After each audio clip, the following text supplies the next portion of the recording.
ফ্লোরে কি হবে, কোনটাতে কি হবে কি না হবে এটা ডিটেলস আমরা জানি না।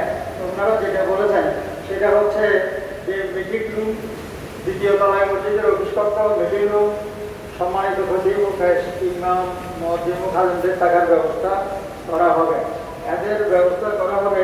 কিন্তু ওনারা বর্তমানে যেগুলোতে আছেন ওগুলো তখন ভ্যাকেন্ট হয়ে যাবে সম্ভবত।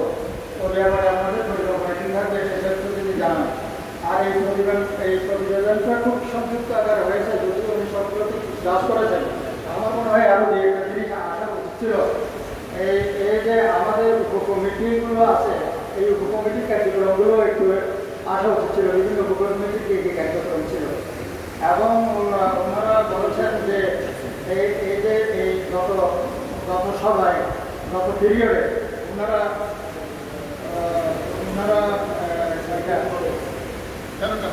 13টা মিটিং আর জরুরি মিটিং সহ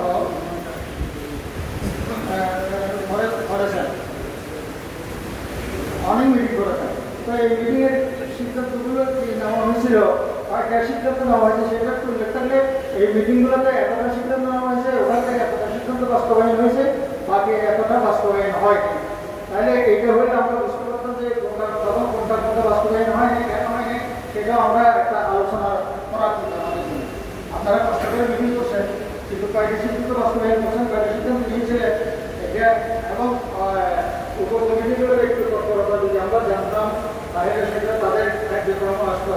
বাকি 8টা নির্বাহী সৃষ্টি করা হয়েছিল, খবর সম্পাদক, মসজিদ সম্পাদক, মহা সম্পাদক ইত্যাদি করতে পারে। এখন এই যেহেতু নতুন ইন্টারভিউ ছিল, এগুলোতে আমাদের নির্বাচিত প্রতিনিধিও ছিল।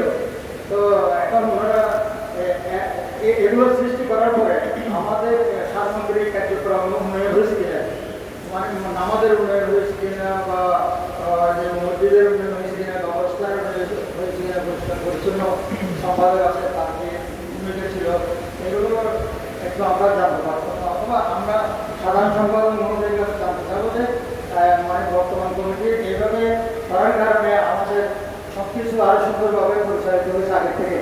কারণ এগুলো এরকম পদগুলো কিন্তু আর কোথাও আমি দেখিনি, এরকম ইন্টারভিউস তো, এই ব্যাপারে আপনি যদি একটু বলেন তাহলে